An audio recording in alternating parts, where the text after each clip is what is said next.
Greetings, everyone, and welcome to the Elm City Lit Fest podcast. I'm Ife Michelle Gardine, founder, creator of the Elm City Lit Fest the Elm City Lit Festival, a celebration of literature, literary arts, and literary artists of the African diaspora. And this is one of my co-coordinators, Shaw McAllister. And tonight, I'm so excited. We're talking to author Kem Joy Okwu. I hope I said her name correctly. Book is Locked Gray Linked Blue, short stories. We want to welcome Kem. There's a lot going on. Hi. Hello. Welcome. How are you this evening? Good. I'm so excited and happy to be here. Oh, we are too. Listen, I first saw this book when I was in the Bronx book. Oh my gosh, Ron Kavanaugh's book club. And I had to read it over and over again. The stories were so compelling. Oh my. Kem. Thank you so much. That means a lot. Oh my goodness. And just give us a little bit of your tell us a little bit about yourself and how you came to writing. So my author name is Kem Joy Okwu, and I have been writing since I was a kid. And I always, for a long time, I enjoyed storytelling, right? Consuming stories by reading them, by watching them on TV. I've always enjoyed really great, wonderful stories. And in terms of my writing journey, my creative, professional kind of writing didn't really become as prolonged and continuous until my late 20s, early 30s, when I started submitting stories, to various journals. That's when I really started approaching writing with a very serious concentration, just really focusing on the art and the craft of writing.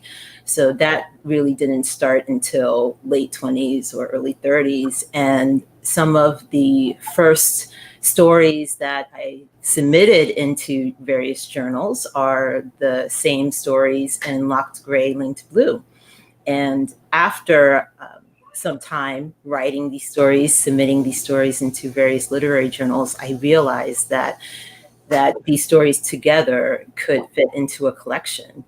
And that's when I started submitting the stories together as a collection into for consideration by various presses, and I wrote query letters to literary agents about the collection, and that's where Locked Gray Linked Blue really stems from.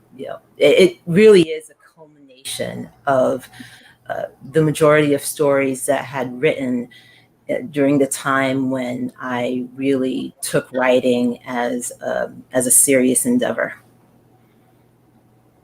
Wow. And how, so was that your profession? Like, what did you do before? I sound very mysterious because it's like, I'm not talking about, the other life. My other life outside of writing. I'm so mysterious. I can be very mysterious that way. But in terms of my life outside of writing, I currently work in higher education, and writing has never really been my full-time day job, and it still isn't. It's an endeavor that I have treated professionally for a while. But I grew up in the Bronx. I was born and raised in the Bronx. Shout out to the BX. And my parents are originally from Nigeria. And I spent, many of my formative years as a native New Yorker. And growing up in New York was definitely special. And I still take great pride in being a native New Yorker. But a lot of my consumption of stories through reading books and watching movies, a lot of that started when I was a kid in the Bronx. But my love for writing, I think my love for writing really stemmed first from my love of stories, and the ability to create stories, create my own stories, with characters that I create on the page. That's very, very, very exciting. And that started in the Bronx. So shout out to the Bronx. The boogie down. The boogie down. So do some of your stories reflect your time in the Bronx? Like, do you pull from those what you saw and wrote it into your stories? In a way, yes, but I tend to be very mysterious about the exact inspirations of all my stories. But I will say that that the various experiences I had growing up in the Bronx definitely, in a number of ways, inspired and influenced my creation of the stories. I love the Bronx, and I love I love where I grew up, and a lot of the stories will have like shout outs to parts of the Bronx, or part of the times that I spent growing up in the Bronx. But I'm very shy to reveal how. Listen, we're gonna keep people anonymous to protect the innocent, as they say.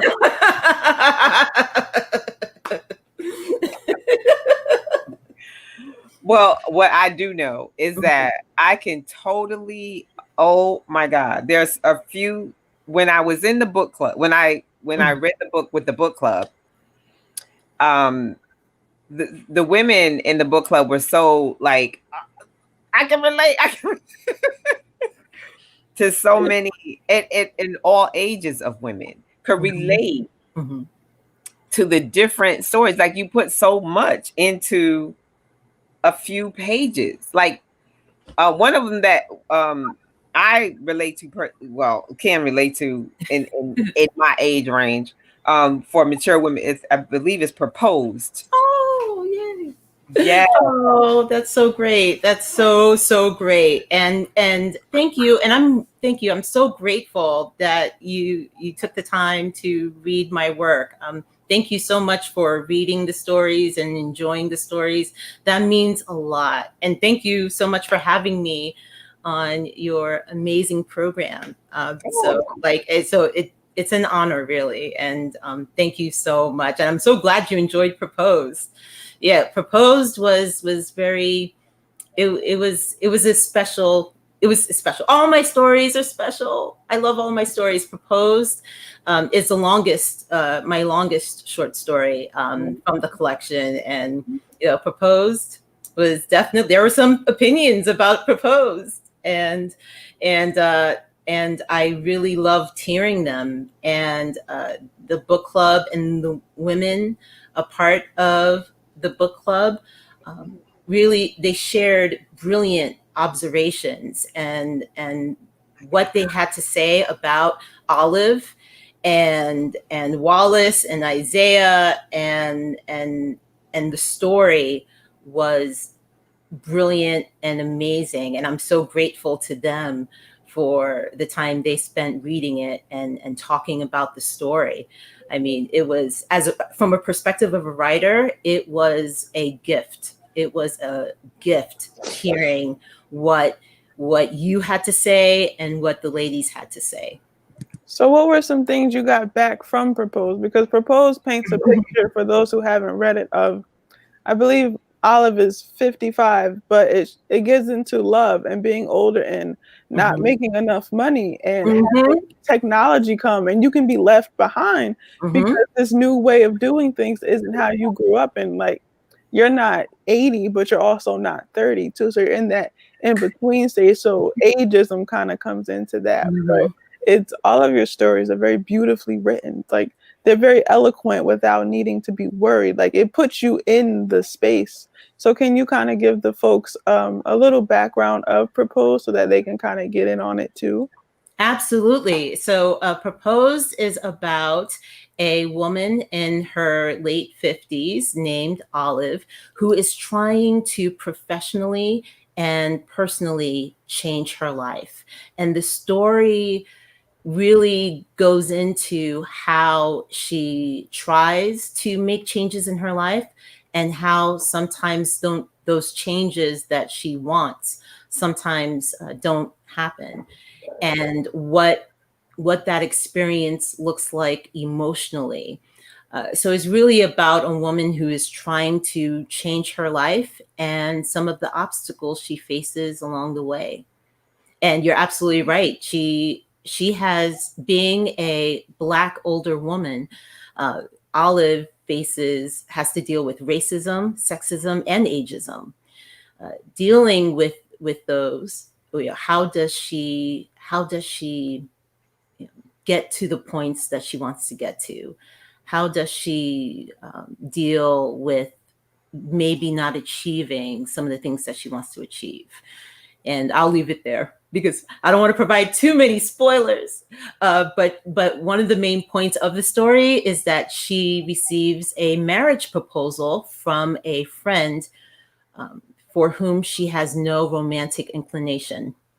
And as she's trying to professionally and personally change her life, she's also weighing the option of saying yes or saying no to her friend.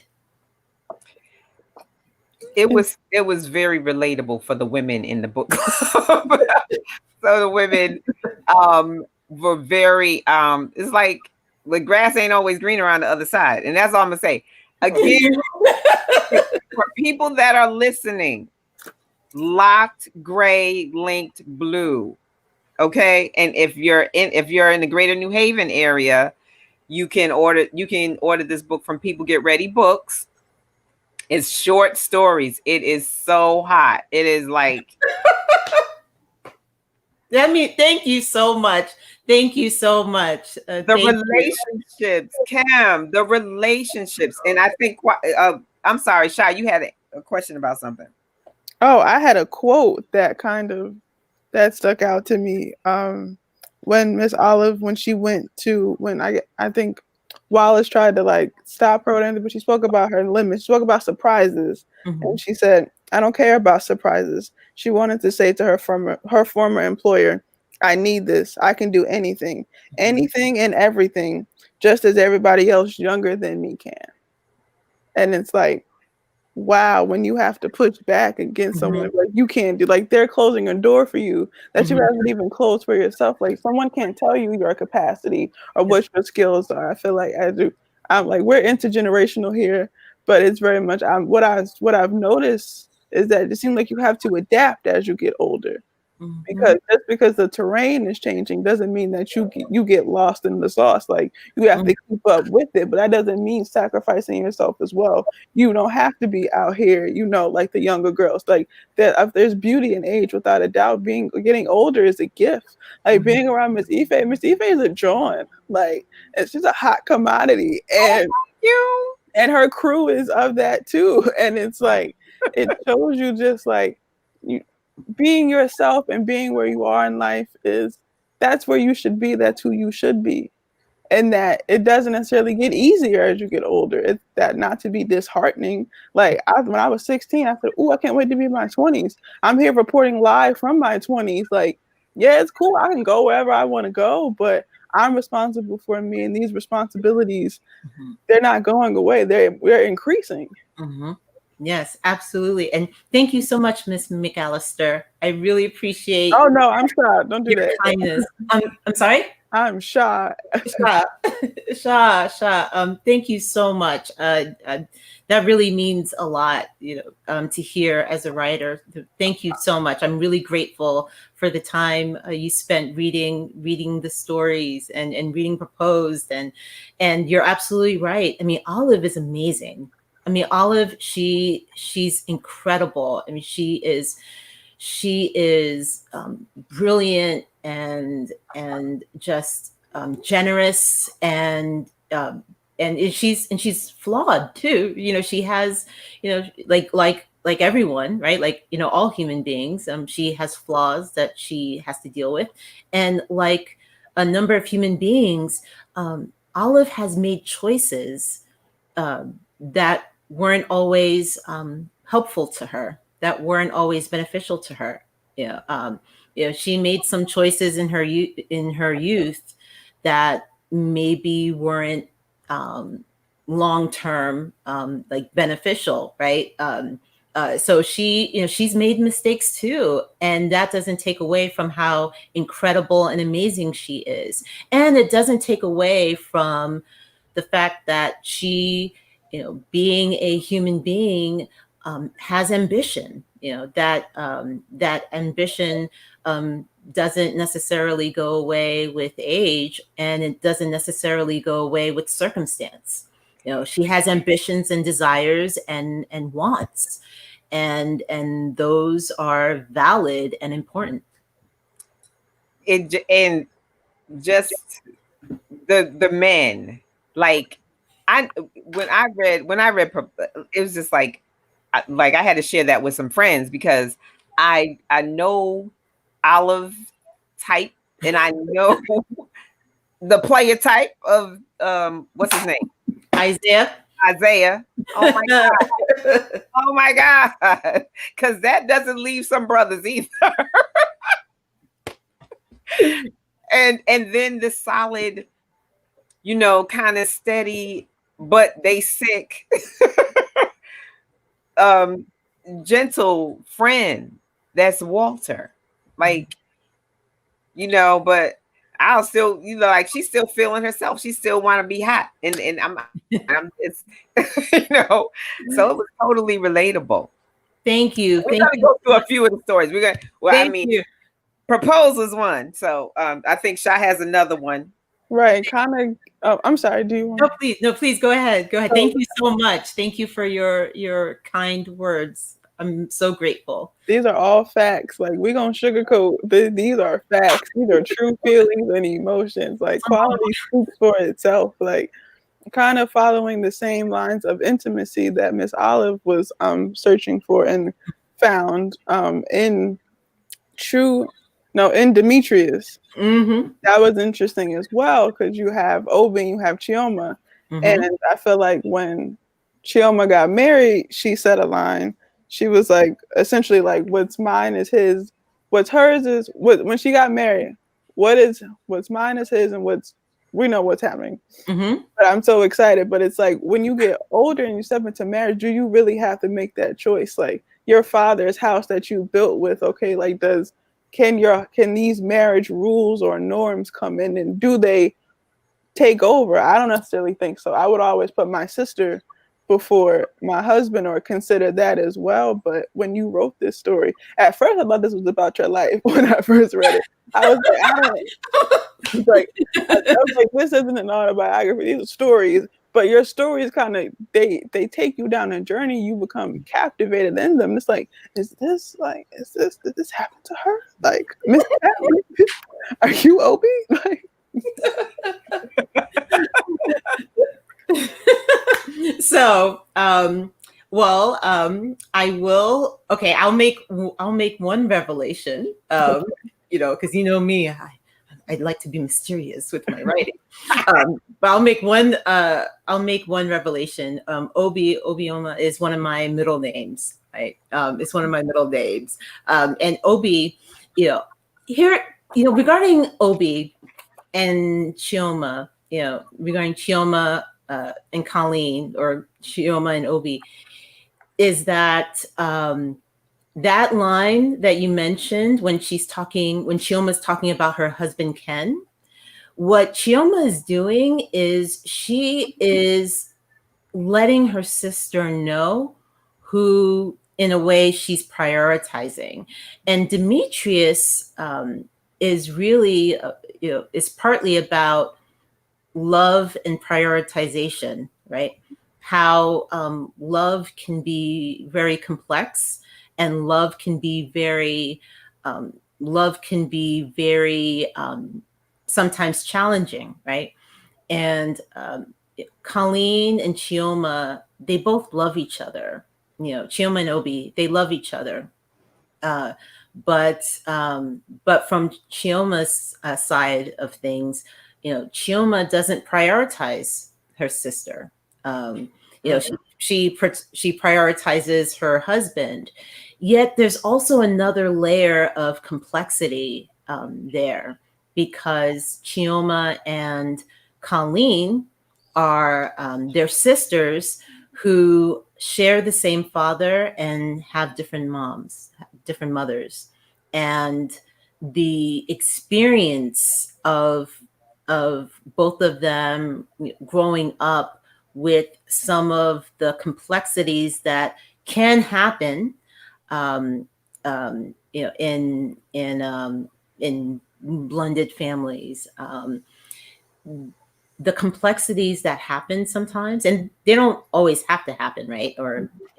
But in this instance, in this story, it does. It affects Chioma's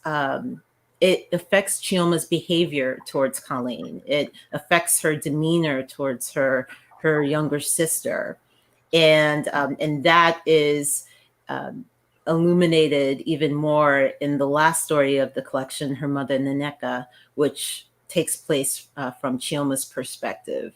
But thank you so much for pointing out that line in the story, because that is a really important part of the story.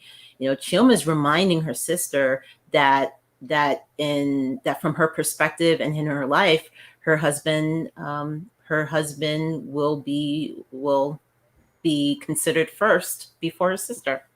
Right, because she says, like, if you had a husband, you would understand. And she takes care of her. Like, even when she's getting ready to go back to Nigeria, she says, like, I'm still gonna wire you $500. I'm going to leave the house in your name. But she said it wasn't necessarily out of love. She said it's the right thing to do. And that's something you don't have to take that personal. It's not a bad thing. It's so it's so complex sometimes, and a lot of my stories really delve into the complexity of human relationships, and relationships in general, and in that instance, Chioma, she loves her sister, but in many ways Chioma sees her sister as an obligation, right? If Chioma and Obi, or Chioma and Colleen, weren't sisters, would they be friends? Would they talk to each other? Would they make time for one another to talk and chat? And if Chioma were to answer that question, that answer might hurt the feelings of her younger sister. I feel sad saying these things.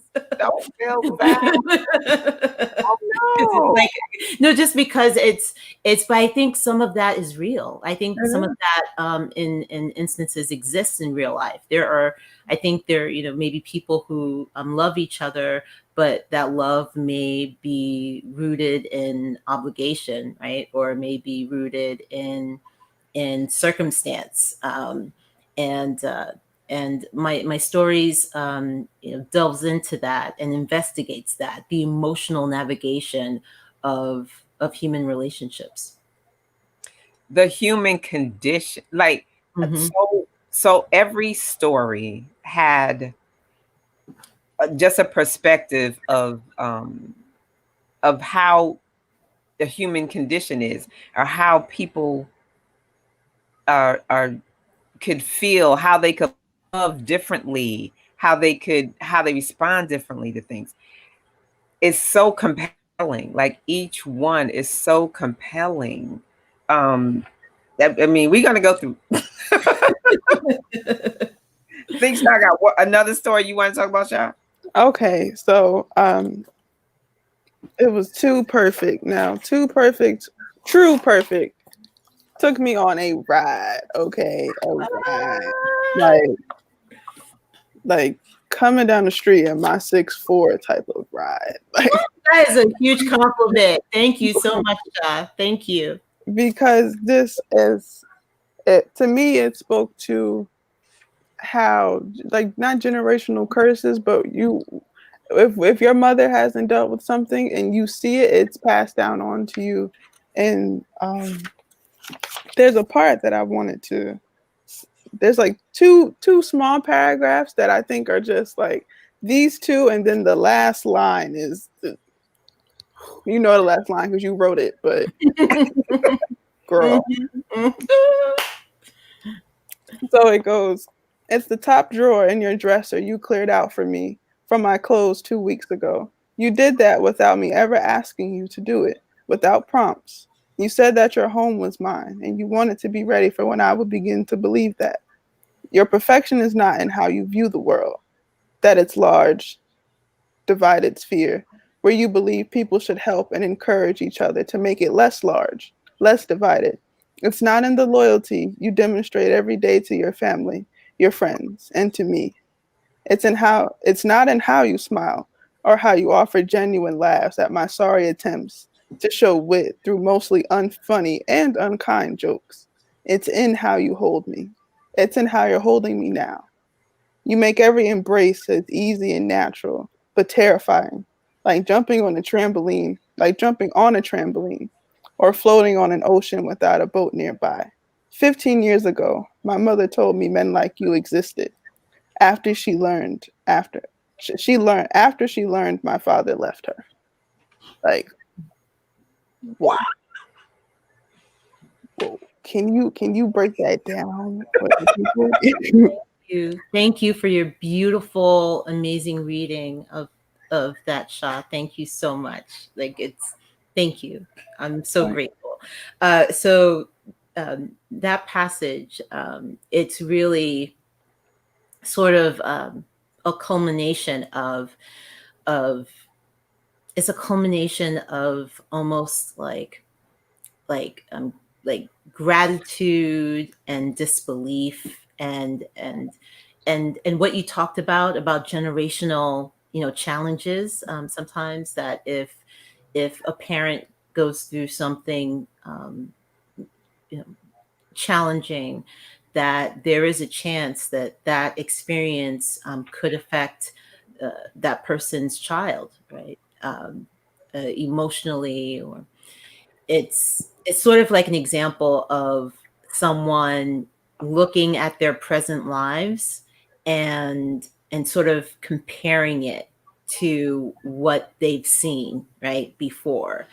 And it's very much like, okay, the main character in True Perfect, she has a significant other who is significant to her in terms of who he is, right? Who he is as a person and who he is as a partner, right? The clearing out the dresser, the top dresser, it represents the significant other's prioritization of the main character, right? um, it represents his invitation, right? That he doesn't want to be pushy, right? But he wants to let the main character know that when she's ready, he's ready, right? That it would make him happy for her to like move in full time. you know, that he really cares about her and really appreciates her. And from the main character's point of view, there might be some disbelief there, because she, in the context of the story, she wasn't used to seeing that. She wasn't used to seeing her mother being treated that way. She wasn't used to seeing her mother treated in a loving, kind way. So it's just like a juxtaposition of the main character's present life and what she had seen beforehand. Like that was her example, with her mother being, you know, treated poorly and abandoned and left, right? And versus her present life of having a partner who is the polar opposite of that. So I want to, while we on this story, I'm gonna go into a couple of lines that, without giving away too much, I'm telling you, people, get this book. Christmas is coming. Oh, Everybody want a reading list. You want a basket? Call them up. When the people get ready and get it, don't go to Amazon. Go to Willie. Shop local. Go to Kem's website. Mm-hmm. Listen.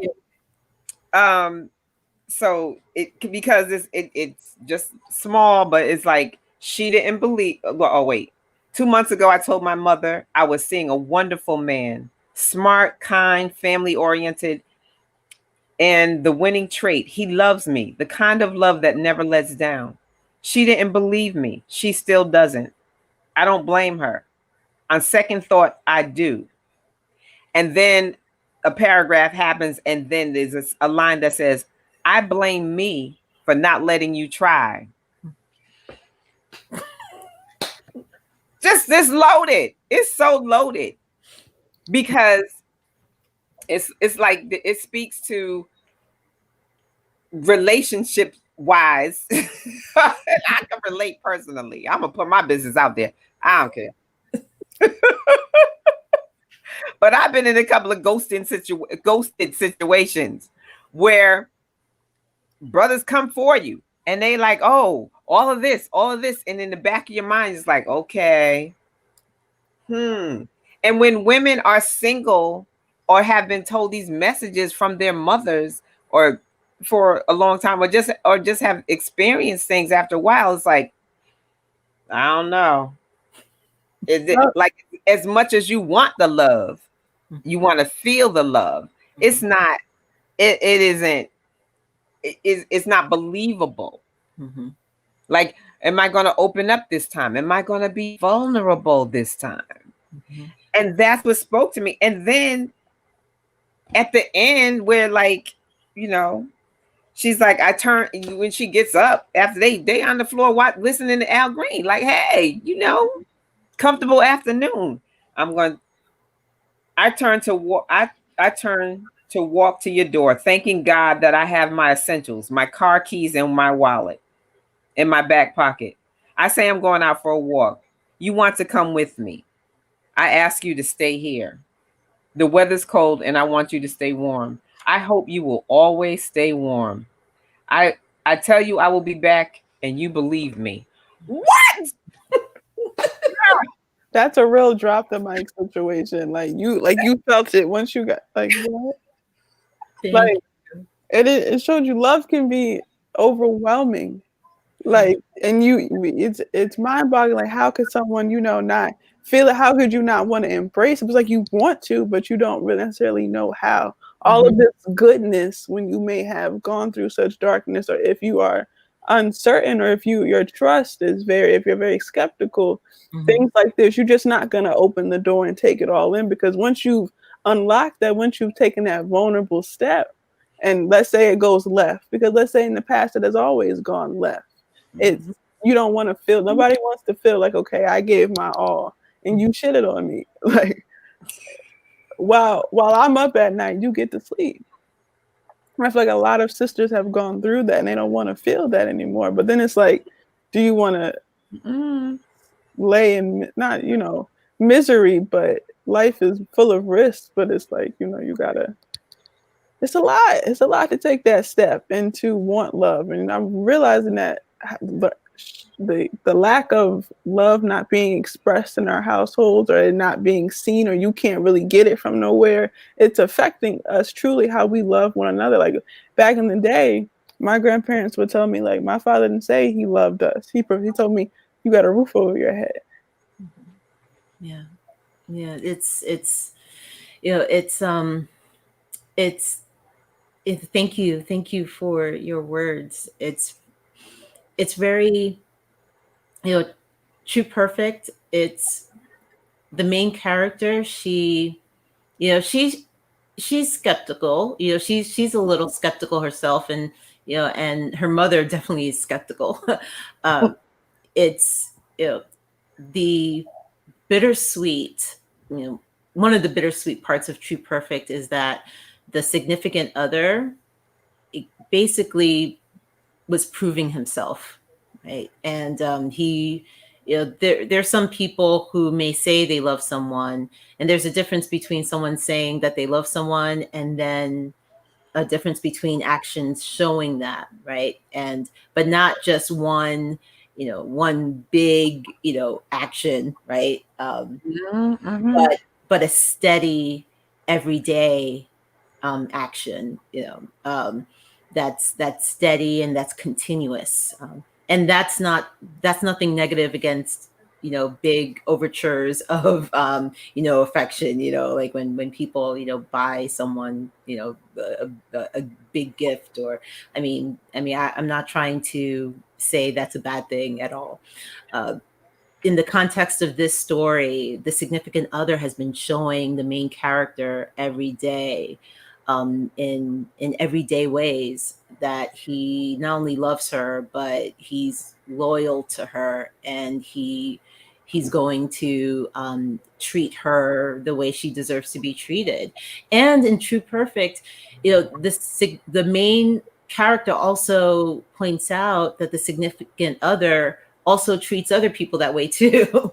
That the person is a kind individual, so it's not like he just only treats her well. Like he's kind and loyal to everybody, to everyone. It's just a person he is, that if she wasn't in his life, he'd still be a kind and loyal person. And uh and I think that, you know, in the context of that story, that's important too. That the main character noted that without her in the picture, he's still going to be a good man, a good person. And And it's almost like, oh, I'm sorry. I'm sorry. Go ahead. I'm sorry. You No, want I apologize. Go ahead. it's almost like in trying to convince her mom, she was trying to convince herself as well that, Mhm. you know, okay, I finally got a good one. I finally got a good one. I'm gonna believe this. I'm gonna believe. I really am. You know, but then she walks out at the end. It's like, ooh. I also want to ask you, like, because we're gonna get to some more of the stories in the book, but how did you come about the titles? Did the stories come first and then the titles, or Mhm. during? How did that come about? So in most instances, it's the story that came first. So the majority of the instances, the story came first, and then or the initial drafts of the story came first, and then the title came after. And True Perfect, I think that's how the main character saw her significant other. You know, he was true, and in many ways he was perfect. And he might not have been perfect by himself, but he was perfect for her. Yeah. Mm. And So she didn't want to hear it. You know, there were some instances where I think a number of readers were hopeful and optimistic. I think a number of readers provided feedback indicating that they believed that she was going to return, this, that the main character was going to return to the significant other. Uh, and that was great to hear too. That was wonderful to hear too. Well, you left it open, so definitely left it open. So we'll, you know, it's up for everybody to see. Um, the other story, because you have these mother-daughter relationships. Like I have a daughter, and I was a daughter. In paying and oh, what's the one that where the mother's getting married? Made a drink. Yeah. That mother-daughter dynamic of like I raised you. Mm-hmm. Mm-hmm. Like I raised you. I put it in you. Now I got to get mine. Like leave me alone. almost to that. But that is such a sensitive dynamic. Mm-hmm. Mm-hmm. And again in the Bronx book club it was a topic because it's people could just go there with like, oh my God, flashbacks to their mothers putting whatever happened with them on them. Mm-hmm. Like, oh, what's the line? I'll find it in a minute. But was it in this one? Where am I? I'm paying and paying. Your mother always told you that you would not always need her, that you would not always need your siblings, that you would not always need your friends. She told you this after you showed her your diamond ring. What? Like it this woman didn't say congratulations.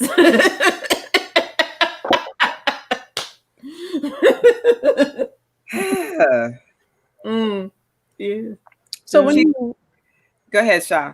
So when you write a story, like what's the duty behind it? What does it mean to you? Like DJs curate sound, they control the energy of the room. Like you have folks' mind and attention, and you know the kind of you set the course of where their imagination goes, and you make sure folks leave with some lessons sometimes. So what does that being given that responsibility? There's clearly an anointing over your writing and over you. So what does it mean to you to do what you do? Thank you. That's wow. That's such an amazing compliment, and I'm so appreciative. Thank you so much. Thank you. Thank you both. I mean, it's wow. I'm so so you know, I think with writing stories, especially writing the first drafts, oftentimes it's just about getting the story out, right? It's just getting the story out. And this might also apply to other creative genres. But sometimes when someone is working on something for the first time, sometimes it might be just about getting it out, right? And so with my stories, sometimes I don't even realize what my stories are about until after I finish writing like the first draft, right? Or I finish writing a part of it. And once I have a draft that's in front of me that's when I could ask myself as a writer, okay, well, you know, what is this story? What is this story about? Or I could try to answer my own questions about, okay, well, what about this character? What about that character? And then that's when I learn, you know, who my characters are and what my story is, where my story's going. So in terms of what it means to me, it's, you know, at first it can be very insular, right? It's just about, it could be, you know, a little bit, you know, sort of like, okay, I just need to get this story out.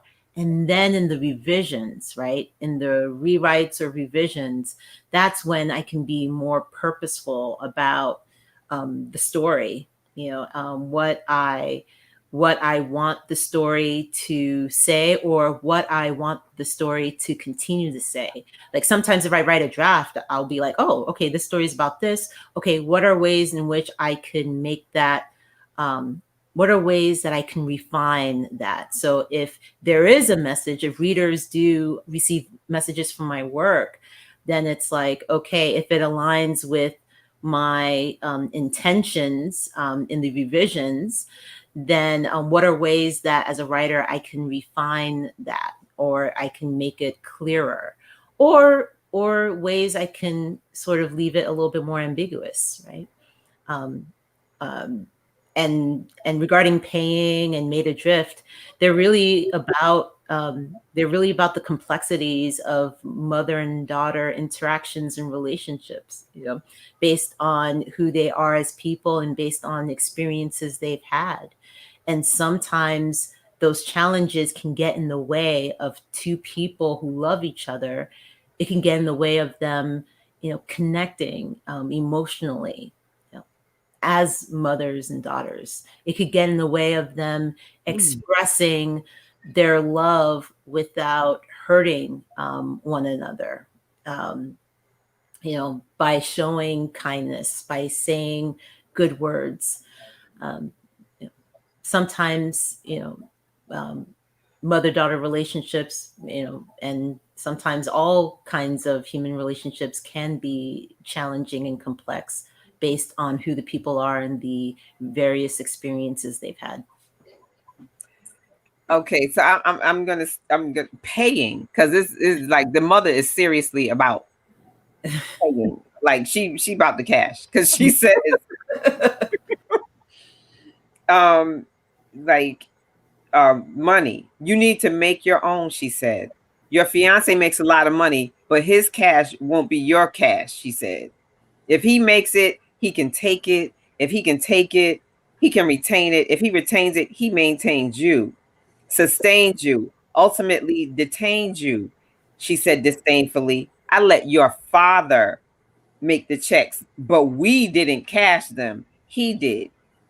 He didn't give me what he thought was mandatory for the week, maybe for the month. He gave me what he thought was mandatory for the week, maybe the month. I spent it on you and your sisters when I could have saved it for myself. I should have, she said. What that is like, I love you and I took care of you because I had to, but I wanted to leave that. It's yeah, it's heartbreaking. It's devastating in a way, right? It's emotionally devastating. It is. I think in some instances, you know, there can be you know, layers of truth, right? In that, you know, this idea of you know, people can, you know, love each other and care about each other and still want things for themselves. And yeah, I think the mother in paying, she is, you know, I mean, she loves her children, but her own experiences sort of getting in the way of her congratulating her daughter, right? Her own experiences are getting in the way of her trying to encourage her daughter, you know, and provide positive encouragements. You know, like basically, her mother could have said that to her daughter in a different way, right? It could have been paired with genuine congratulations and then advice, you know, or, but the mother, you know, she's gone through some things, and that doesn't excuse the way she delivered her advice. You know, it doesn't excuse it, but maybe it provides some explanation as to why the mother said what she did and how she said what she said. Yeah, because by the end, and like again, people, these are short stories. This page, this book, this story that I'm talking about now is 3.5 pages. But by the end, the woman is like, okay. She said the mother says, then she said, make your own money still. She she said she had no money. She said she wouldn't be able to help pay for your wedding. You already knew that. You were never going to ask her for that. You told her she didn't need to pay for anything. She laughed. She said, I'm always paying. Oh, I'm always paying for something, even when I'm not paying for it. Mm-hmm.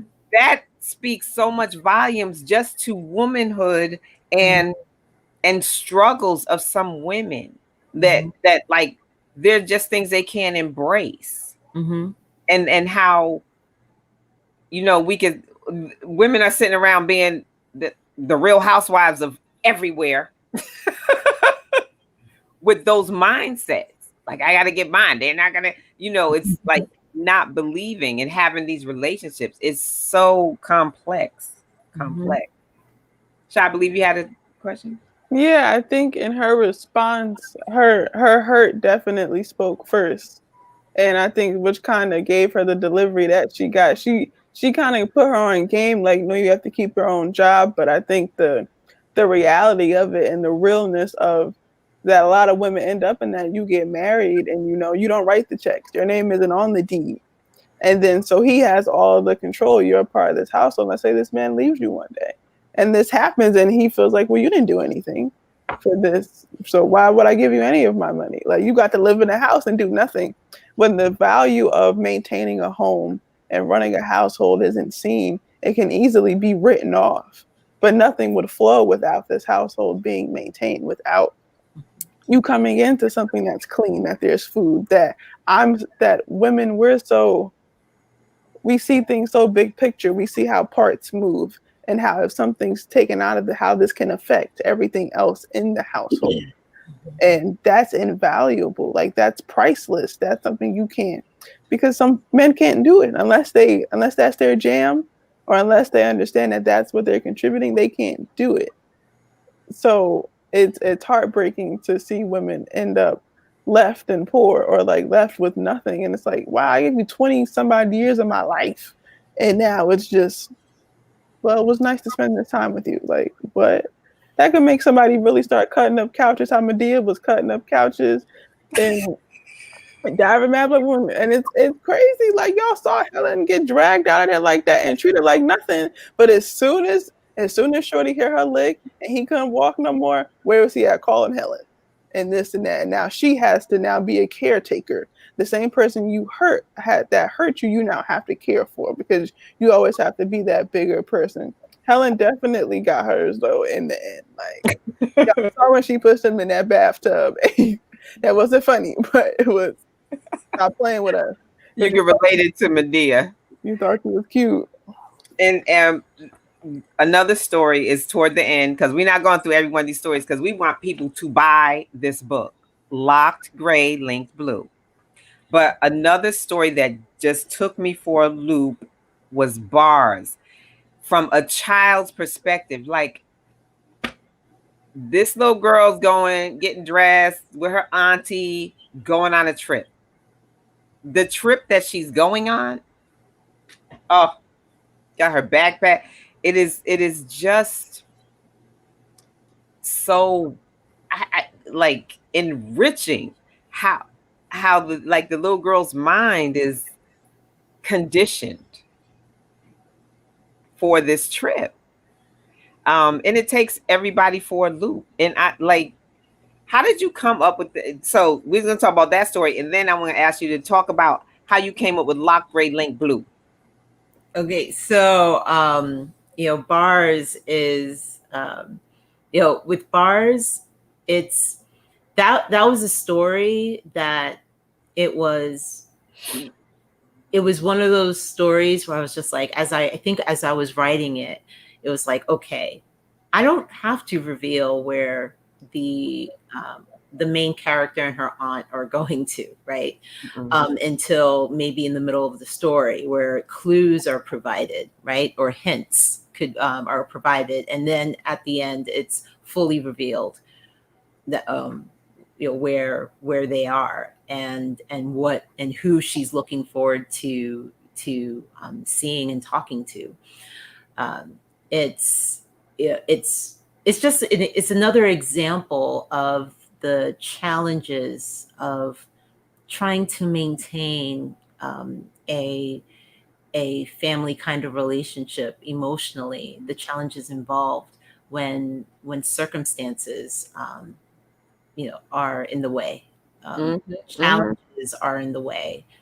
And it's with Bars, it's another example of what happens when two people who really care about each other aren't really able to speak, or to emotionally emotionally maintain that special family connection of mother and daughter. What happens, what does that look like emotionally when they can't talk to each other every day, when they can't see each other and see how the other is doing. What does that look like emotionally? And in bars, the reader can only see that from the daughter's point of view, because it's in second person, but it's from the daughter's point of view. But one could, potentially, it could be implied that the mother who the reader doesn't get to see, um, you know, probably feels a lot of pain and hurt too. Not being able to be there for her daughter. You it's it's just another example of the challenges of caring about someone from a distance. And in this case, it's there's a physical distance, but also an emotional, or there can be an emotional distance too. And then there's the kind of respectful caregiving and tenderness, but but I don't know, reality of the aunt Mm-hmm. who is taking her on a journey, that she's preparing her and escorting her, but it's so compelling, and it's so many people that I'm sure can relate to it. So tell us, how did you come up with the title for the whole book? So Locked Gray, Linked Blue. Once I realized that a number of the short stories I had written could fit together as a collection, I started thinking of what the book could be called, and there were a number of ideas I had before I finalized on Locked Gray and Linked Blue, or Locked Gray, Linked Blue.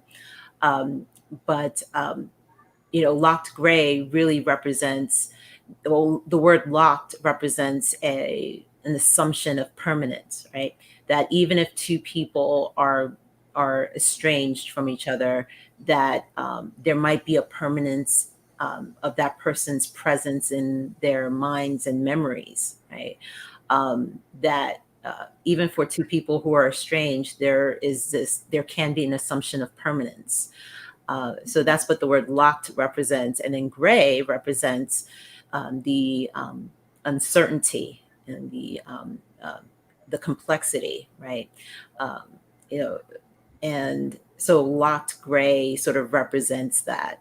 And then linked blue, linked represents connections, how people are connected in terms of, various forms of human relationships. And then blue represents sadness and melancholy. And blue happens to be my favorite color. I think it's a gorgeous color that can have many meanings. And that's how I came, or that's how I came up with, or I figured out the title of the collection, Locked Gray, Linked Blue, because the majority of my stories, majority of my characters, deal with the complexity of trying to relate to someone that they care about. Yes, and there is just highly recommended. And the names of the characters are meaningful. Mm-hmm. Um, uh, and we highly recommend Elm City Lit Fest people, Locked Gray, Linked Blue, for everyone out there listening to us. We have a lot of comments on Facebook Live and in the chat, and also but we highly recommend it again. So we want to thank you, Kem Joy Okwu. Is Thank that say you. Ukwu. Yeah, that's good. That's good. That's good. And thank you. Thank you so much. Thank you. I'm so grateful for this opportunity to talk about my work. And I'd love to give a quick shout out to the Kindred Books imprint of Brainmill Press that published my collection. They're amazing. Yes, we definitely do, and hopefully we can get them on soon. But thank you both so much. I'm so grateful for your time in this conversation. Next, are you working on another series of short stories? So I have been working on a number of short stories. My next literary project is I'm working on revising a novel. So okay, how it goes. So we're going to be in touch and keep you in mind for our 2021 Elm City Lit Fest. So please look out for us. Yes, yes, absolutely. And so go ahead, Shad. We're in an array of different things, and it was just so wonderful to really sit with you and for you to really be genuine and transparent with us. It was a very rich conversation, like Ms. Babb said, but I appreciate you bringing your full self here with us this evening. Thank you so much, Shah, and I really appreciate your amazing, beautiful words about the stories and about the work. And thank you so much, Miss Gardine. I'm so grateful. So thank you so much. Really, really appreciate it. All right. We're ending this segment of the Elm City Lit Fest podcast. Everyone, stay tuned for we have an additional segment that we are going to be talking to New Haven's own Salwa. I don't want to mess up Salwa's last name. Her mother and father kill me. I think it's Abdul Sabor. I don't want nobody to be mad at me. Correct, Abdul Sabor. Okay, I got it right. You did it. Salwa's here because New Haven is one of the places, and I'm going to take a quote from my good friend Babs Rawls Ivy. It says, "New Haven is a place where creatively, if you think of something, you can find some people to support you in it." Okay. And Elm City Lit Fest is a testimony to that. And so is Black Haven. And I'm going to leave Shah and Sawa to have a conversation about what we got to expect from that. Sawa, beloved, how are you doing? I'm doing quite well. This one is kicking right now, you know what I'm saying? But we need the cleansing. We needed it. Shout to the earth and the energy high above. Definitely a restart, a refresh before the week happens. Now, Black Haven is happening Friday at 6 p.m. to 8:30. Get your tickets. Tell the little people about Black Haven, what it is, where the idea came from. Oof. All of it. So Black Haven. So I partnered with CT Core, Organize Now, where we were thinking in August, you know, how can we engage artists during this time, especially during this historical moment in our time, in this all of it. And I thought about how like important representation is, and being seen. And so with that, I decided, whoa, like the movie theaters are closed. You know, people are doing a little drive-in situation. So why don't we do a drive-in situation? But like all the people that you see is people from the community and Black folks. Mm-hmm. And then it really became more focused. And we realized, let's just do a Black film festival. And so our original intentions was to do a drive-in Black film festival, but now has moved virtual due to COVID. But as I began to like sit and like sap in the idea of a Black film festival, I didn't realize in the moment when I was like, oh yeah, we can just do this, the need, like the immense need for Black representation in film, media, and theater. And I knew this, but when I was like, I'm going to do like this exclusively for Black folks, they were like, and Black artists, they were like, wow, like, boom, boom, boom. People hit me up. Oh, this is amazing. This has never happened in New Haven before. So I was like, oh, what? Oh, okay. So it's been incredibly an honor to be able to be one of the first in the city to be making this happen. I have so many people that I love and care about who are in film and theater. My bestest friend, who is my inspiration, she is currently out here in Juilliard. My little brother, who is looking to be a director in film. So the intersections for me, it wasn't just like fictitiously inspiring Black and brown young people or Black and brown folk or Black folks in film, media, and theater. It was literally like creating a platform for people in my life who are in this field. So yeah. Definitely, representation matters, and there was summer screenings and things like that. But I think to have the films come from folks in the community in New Haven, that's highly unprecedented. Yeah. And you are the first, so definitely there kudos to you and your flowers and those and CT Core for holding you down and representing and making sure you have what you need. So tell us a little bit about the films that will be featured. I see you have 5 films. So what do they touch on? What are some of the themes in the films that folks can see?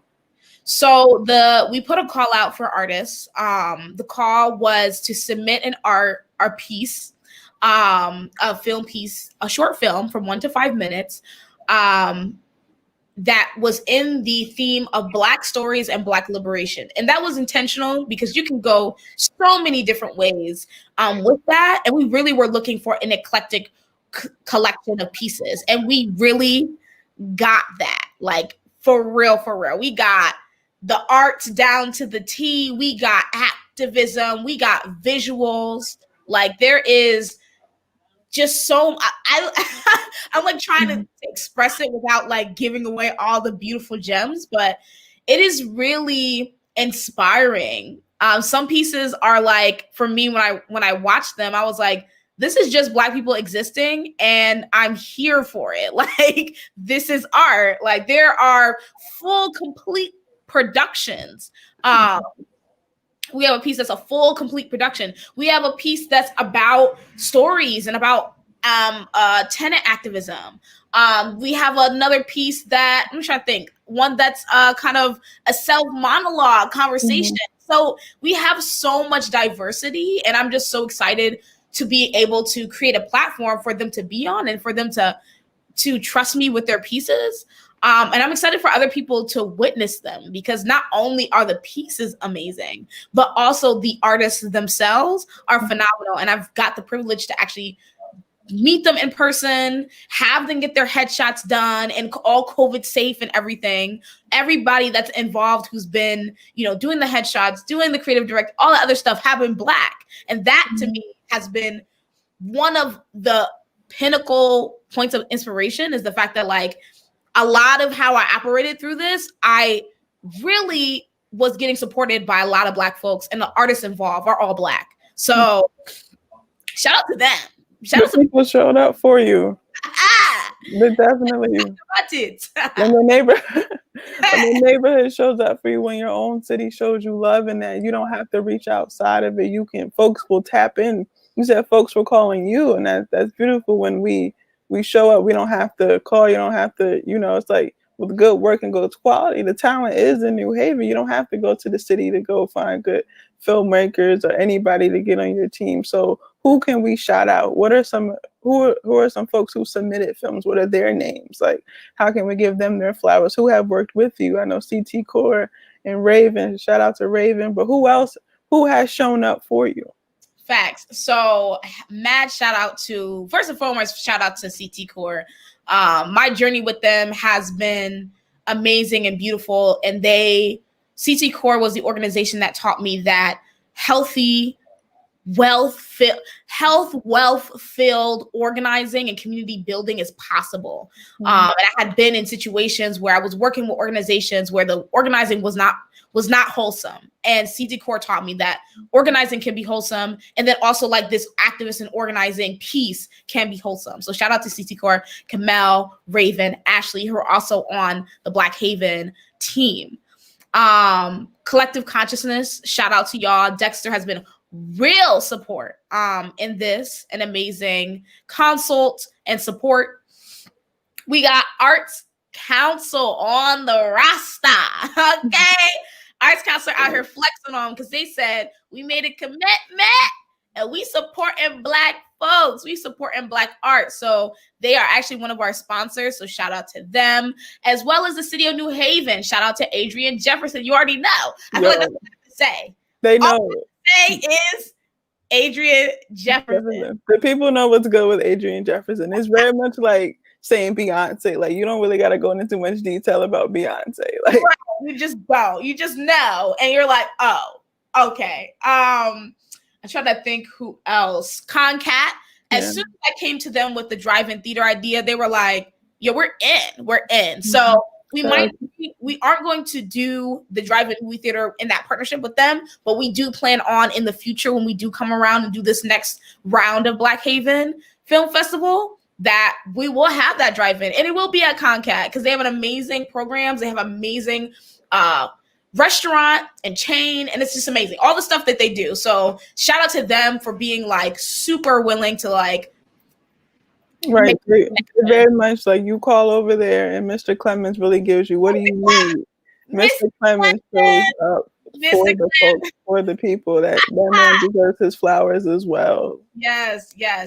All of that. Like literally a whole bouquet. I think that's what the exciting part about it is meeting, knowing people in the community, and then also building relationships through this and being like, okay, cool. Like we're actually making this link up.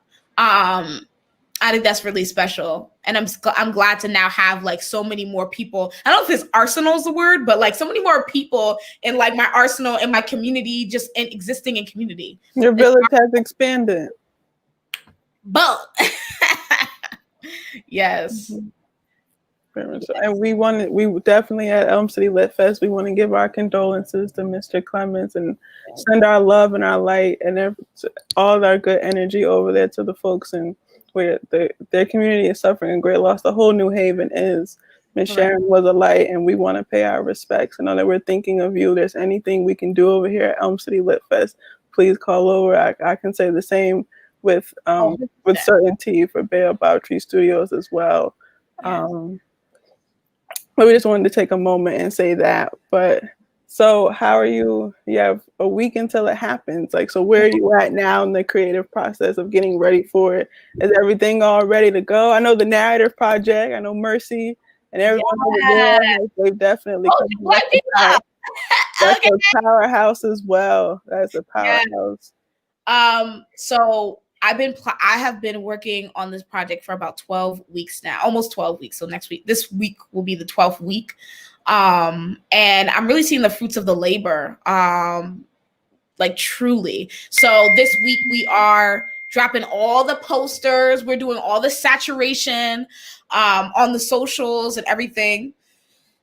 We will be, dropping the headshots that they got done, which is going to look a fly die. So shout out to the collective, NHV, Kassad, and his entire team. They are ridiculously talented, amazing Black photography collective and videography and arts collective that is so phenomenal. I am all of that. Hire them, period. That's that on that.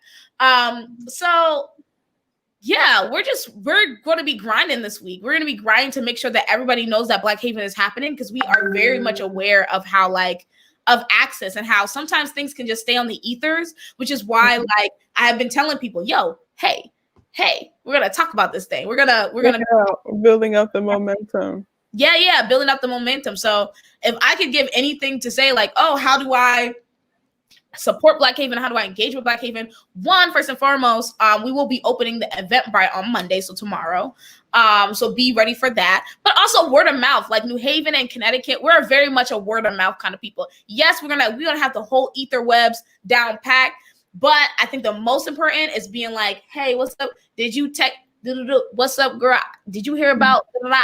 And get your popcorn ready, get your little fit on, it could be a little festival moment. We're talking about some Afro-punk vibes, just Black excellence to the T. Like, when I mean Black excellence, I mean Black excellence. And we even had a Pinterest board of all these different inspirations of how we're showing up. So yeah, that's what this week is going to look like. In terms of, because you had asked, in terms of the artists who have been selected for Black Haven, it is Tang, Diona, Kalani, Ike, and I'm missing one more person. And Kalani, Ike, Tang, Diona. Ooh, who's the fifth person? Who am I missing? Oh, shoot. It's cool. I can even think about the fifth person. And everyone's from New Haven. There we go. Yes, they're all from New Haven. They're all from Connecticut. They're actually from around the Connecticut area. So okay. Aman, he's in Yukon. So Aman is from Yukon. Tang, I believe, is from the greater New Haven area. I know that Ike is from Hartford. I know that Diona, I think she is in the greater New Haven area. And Kalani is from the greater New Haven area, I believe, too. Okay. So I'm saying greater New Haven as in like not New Haven, but like in the county area. Right. Folks know. They got a pretty good picture. That's what that is. So congratulations to them. They are receiving an artist honorarium, professional headshots, and their videos being premiered. And my true hope for what I see, and I love that I'm able to give this platform. I love that I'm able to have artists, arts institutions particularly rally behind this work. But my hope really is for the future is for these artists to be able to, be connected. A lot of arts institutions will say, well, we don't know where the Black people at. I don't know. We want to have this specific person that has this specific skill, and people will say that we don't know where the Black art is. But I'm presenting it to you. So my hope is that folks get connected, link up with them. They're amazingly talented, and booked and busy. That's how I'm trying to have them be, booked and busy. So the Eventbrite drops tomorrow. Folks can go to the CT Core website and find their Facebook in Black Haven. Yes. You can also find us on Instagram at CT Core. That's where you're gonna find a lot of the information. So CTCORE. On Instagram, also Facebook, CT Organized Now. You can follow me on Instagram because I'll be doing all the Black Haven stuff, or just in terms of like on my page, at Sweet Summer Melanin. I know it's a lot. It's okay. We'll put it in the comments. And we'll share it. Okay. So will this be like an annual thing? What's your long-term goal for the festival? So my long-term vision for the festival, the crazy part, I was just thinking about that.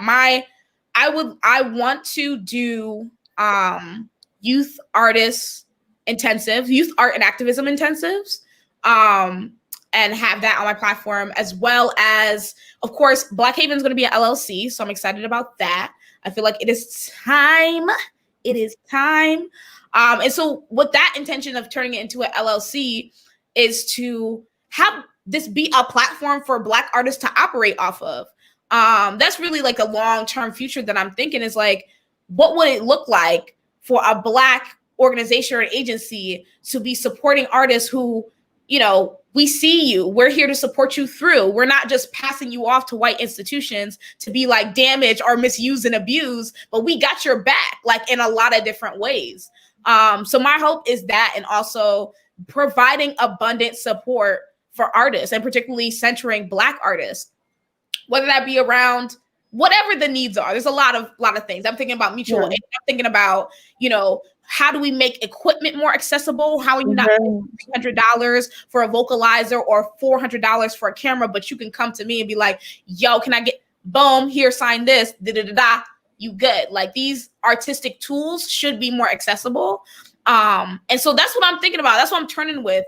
In terms of the future for Black Haven, I definitely see it launching off. People have already been talking about wanting to tour Black Haven, whether that be with the people that we have now or when we do our next round of Black Haven. So I definitely see this being an annual thing. I don't know if I can see it being a twice a year thing. Maybe we'll have like little things throughout the year that we can like little projects throughout the year that people can engage with.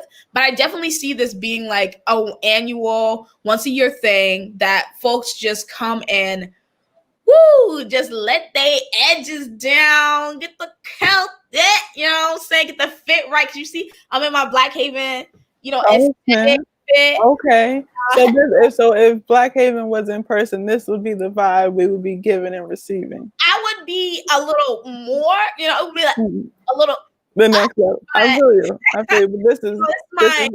This is my, I brushed my hair back this morning, you know, after sleeping in the puff, but just revive the puff with some edge control. To rejuvenate. That's all you need to know. Correct. So yeah, all of that. There's so much beautiful hopes that I feel and see for Black Haven. And I just feel honored to be able not only just to do this and manifest this, but also to the team. Like the team. Like literally amazing. I could not have done it. I could not have done it without the support. But from the itty bitty outsides to the insides, I couldn't have done it. Definitely. And I want to, this wind is picking up over here for sure. Definitely. But outside of that, I wanted to thank you for coming on. So the Eventbrite comes out tomorrow. Be there, be square Friday. You have nowhere else to be, 6 to 8:30. Show up, show out for your folks. Shout out to everyone who has assisted Sawa on this journey. Thank you for everyone for tuning in to another episode of the Elm City Lit Fest. Sawa, thank you for coming on and chopping it up with us this evening. Always the biggest shout out to Bayo Bowtree Studio, Rev Kev. You know we love you, my brother. Shout out to E for keeping our graphics going. Our social media is popping. Book Emily Mayo for your websites and all your marketing needs. Absolutely. I want to just reiterate blessings to you, to Black Haven, baby. Annual events. That's why we created Elm City Lit Fest was created to be a destination event for New Haven, but we putting this city on the map because it is going to be a arts capital for this region. Okay, Crown Arts Capital, but we bringing it up a little bit. We're gonna let them have a little taste. We put some seasoning on it. A little lemon pepper, a little Cajun. We want to thank everyone for tuning in to Elm City Lit Fest and getting the rich conversation. The first segment with Kem Joy Okwu. Oh my God! Get the book again. Get the book and read it. Right. It's not too long. These stories, most of them are like 5 pages. Sit down, read. You can't go nowhere. Ain't nothing going on outside. It's cold. It's the winter. Everything is closed. We COVID in, and then we bring Black Haven Film Fest Friday, because Friday night, like she said, get your popcorn, get your outfit, act like set up a little date night. Come on. Yay. And let's jam. Okay. Thank you again, Sawa. Blessing, sis. Sha. Boom, we out. You know what it is. See you all in 2 weeks.